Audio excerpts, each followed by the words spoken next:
اللہ تعالیٰ نے اپنے نبی صلی اللہ علیہ وسلم کو قرآن کریم میں مخاطب کر کے فرمایا، ادع الی سبیل ربک بالحکمۃ والموعظۃ الحسنۃ وجادلہم باللتی ہی احسن۔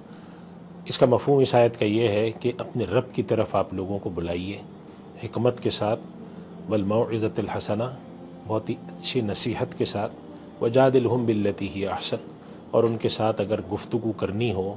کوئی ایسی بات کرنی ہو جو کہ جدالی بات ہو، تو احسن طریقے سے بات کیجیے۔ اس آیت کے اندر ہمیں جو اللہ تعالیٰ نے گفتگو کا اسلوب بتایا ہے، جس کو ہم نبوی اسلوب کہہ سکتے ہیں، اس کے ہمیں دو حصے نظر آتے ہیں۔ ایک تو یہ کہ اپنے رب کی طرف جب بلانا ہے تو لوگوں کو بہت حکمت کے ساتھ، دانائی کے ساتھ اور اچھے طریقے سے بلانا ہے۔ ان کے ساتھ جو گفتگو کرنی ہے، ان کو جو نصیحت کرنی ہے، وہ بہت ہی اچھے طریقے سے ہونی چاہیے۔ ایک تو یہ اسلوب ہوا کہ لوگوں کو جب اللہ کی طرف بلائیں اور ان کے ساتھ گفتگو کریں تو دانائی کے ساتھ کریں، حکمت کے ساتھ کریں، اچھے طریقے سے ان کو واعظ کریں، نصیحت کریں، ترغیب دیں، ترہیب بھی ہو لیکن ترغیب بھی ہو۔ یوں نہ ہو کہ آپ ان کے سامنے ایک ایسی چیز رکھیں جس کے نتیجے میں وہ ڈر جائیں، خوف زدہ ہو جائیں اور ان کو اندازہ ہو کہ شاید اس راستے پر چلنا مشکل ہے، اور نہ اتنی نرمی رکھیں اس میں کہ وہ سمجھیں کہ بھئی آج کی جو ہماری زندگی ہے وہ بھی بالکل درست ہے، تو ہمیں کسی اور تبدیلی کی کیا ضرورت ہے۔ تو حکمت کے ساتھ ان کو سمجھانا اور بہت اچھی نصیحت کے ساتھ سمجھانا۔ ایک بزرگ کا واقعہ آتا ہے کہ وہ ایک بادشاہ کے دربار میں گئے اور اس کو وعظ و نصیحت شروع کی اور بعض سخت کلمات بولے، بہت سخت۔ اور بادشاہ کو ظاہر ہے کہ انہوں نے عدل و انصاف کے حوالے سے، اخراجات کے حوالے سے، فضول خرچیوں کے بچنے کے، اپنے جو عاملین ہوتے ہیں، جو حکومت کے لوگ ہوتے ہیں، ان کے حوالے سے نصیحت کی کہ ان کو سمجھاؤ، ان کی طرف سے بعض دفعہ ظلم ہوتا ہے، بعض دفعہ فلاں چیز ہوتی ہے، خرابیوں پر انہوں نے نشاندہی کی اور ٹوکا اس کو سختی کے ساتھ۔ وہ بادشاہ خاموشی سے سنتا رہا، اور اس کے بعد جب انہوں نے اپنی گفتگو ختم کی تو اس بادشاہ نے ان کی خدمت میں عرض کیا کہ حضرت، اللہ تعالیٰ نے آپ سے بہت اچھے آدمی کو مجھ سے بہت برے آدمی کے پاس بھیجا تھا۔ حضرت موسیٰ علیہ السلام کو فرعون کے پاس بھیجا۔ حضرت موسیٰ علیہ السلام نبی ہیں، اور مراد یہ تھی کہ آپ سے ظاہر ہے کہ درجے میں حضرت موسیٰ علیہ السلام بڑے ہیں، اور فرعون اللہ کا منکر، اللہ کا عذاب نازل ہوا، جبکہ بادشاہ نے کہا میں مسلمان ہوں، تو یقیناً وہ مجھ سے اس معاملے میں برا تھا کہ وہ اللہ کا منکر تھا۔ لیکن اللہ تعالیٰ نے جب فرعون کے پاس اپنے نبی حضرت موسیٰ علیہ السلام کو بھیجا تو اللہ تعالیٰ نے حکم دیا قولا لہ قولا لینا، کہ آپ ان کے ساتھ نرم طریقے سے بات کریں۔ تو اس بادشاہ نے کہا کہ آپ میرے پاس نصیحت کرنے آئے ہیں اور آپ اتنے درست طریقے سے سخت کلمات کے ساتھ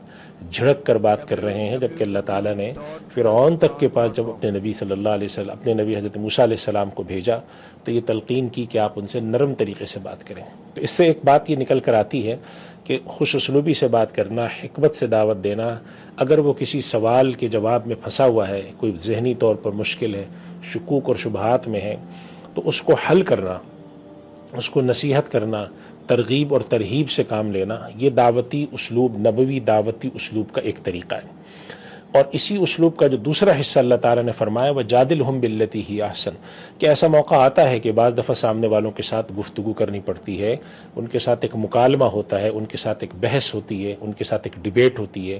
ان کے ساتھ مناظرہ ہوتا ہے۔ اگر یہاں تک بھی نوبت آتی ہے کہ ان کے بعض ایسے نظریات جو کہ غلط نظریات ہیں، یا بعض ایسی چیزیں جو کہ وہ غلط کرتے ہیں، اس پر تنقیدی طریقے سے بات کرنے کی ضرورت پیش آ جائے اور اس کے اوپر تنقید کرنی پڑ جائے، اس کے بارے میں سخت بات کرنی پڑ جائے اور اس کی مخالفت میں کوئی بات کرنی پڑ جائے، جسے ہم کہتے ہیں کہ جدالی طریقہ ہو، جدلیات اس کے اندر آ جاتی ہوں، مناظرے کی نوبت آتی ہو، تو بھی اللہ تعالیٰ نے فرمایا وَجَادِلْهُمْ بِالَّتِي هِيَ أَحْسَنُ۔ اگر ان کے ساتھ یہ نوبت آتی ہے، اور یہ نوبت آتی ہے جب آپ کسی کے ساتھ دعوتی گفتگو کرتے ہیں،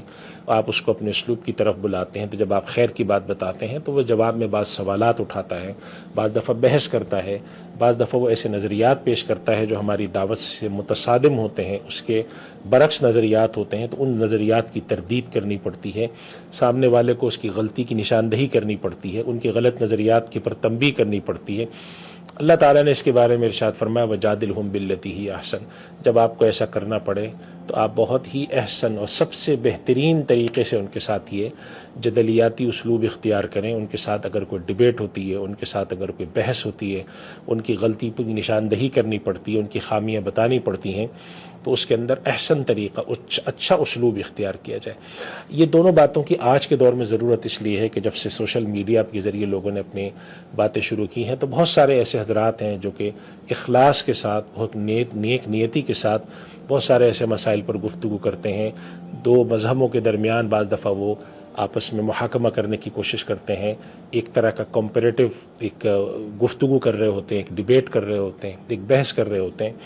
کسی مخالف مذہب کے بارے میں یا کسی مخالف مسلک کے بارے میں یا کسی مخالف رائے کے بارے میں۔ تو اپنی طرف دعوت دینے کے اندر بھی بعض دفعہ ایسا اسلوب نظر آتا ہے کہ لوگ سختی اختیار کرتے ہیں، سامنے والے کو بالکل غلط قرار دیتے ہیں، اس کو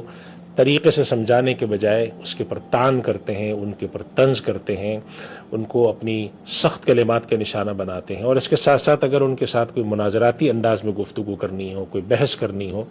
تو اس کے اندر نہایت سختی اختیار کی جاتی ہے، ان کے ساتھ تلخ کلامی کی جاتی ہے، ان کے نظریات کو غلط بتانے کی اور ان کو سخت الفاظ استعمال کرنے کی کوشش کی جاتی ہے۔ کوشش یہ کی جاتی ہے کہ ہم اب اس بحث میں جیت جائیں۔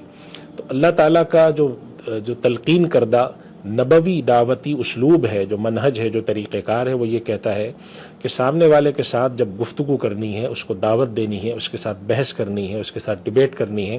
تو مقصود سامنے والے کی ہدایت پیش نظر ہو کہ وہ اللہ کی طرف آ جائے۔ اس لیے کہ اللہ تعالیٰ نے پہلے ہی یہ جملہ ارشاد فرما دیا، ادعو الی سبیل ربک، اپنے رب کے راستے کی طرف آپ بلائیں گے۔ تو یہ طریقہ اختیار کریں اگر آپ چاہتے ہیں کہ کوئی اللہ کے راستے پر آ جائے، اپنے غلط نظریات کو چھوڑ دے،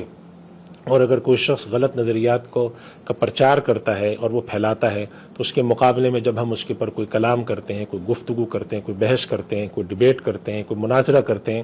تو اس کا اسلوب بھی ایسا ہو کہ سامنے والا سنے تو اس منطقی اور نرم اسلوب اور مضبوط جاندار اسلوب کے نتیجے میں وہ اس طرف متوجہ ہو۔ سامنے والے کو گالی دینا یا ان کے پر طنز کرنا یا تشنیع کرنا، اس طرح کے نتیجے میں انسان کے اندر بیزاری پیدا ہوتی ہے، اس کے اندر خاص قسم کا ایک گروہی جو پسندی ہوتی ہے وہ پیدا ہو جاتی ہے، تحزب ہم جسے کہتے ہیں وہ پیدا ہوتا ہے۔ وہ کوشش کرتا ہے کہ سامنے والے کو میں پچھاڑوں، یہ کوشش کرتا ہے کہ میں سامنے والے کو پچھاڑوں، اس کے نتیجے میں اللہ کی طرف بڑھنے کا اسلوب پیچھے چلا جاتا ہے، شخصی چیزیں سامنے آ جاتی ہیں، اپنے آپ کو دعوت کے اندر آگے لانا، جیتنے کا منظر، جیتنے کی کیفیت سامنے ہوتی ہے۔ یہ دعوتی اسلوب کا طریقہ نہیں۔ اس وجہ سے جتنے بھی ہمارے ایسے حضرات ہیں چاہے وہ چینل کے تھرو اپنی کوئی دعوت کا اسلوب کرتے ہوں، کہیں پر گفتگو کر کے کرتے ہوں، ان کو چاہیے کہ وہ بالکل کریں یہ کام، یعنی کہ جو جدلیات والا کام ہے، بحث والا کام ہے، کمپیریزن والا کام ہے، وہ بالکل کرنا چاہیے، تاکہ سامنے والے کو ہم بتائیں کہ اگر آج ہم کسی تہذیب کے مقابلے میں اپنی اسلامی تہذیب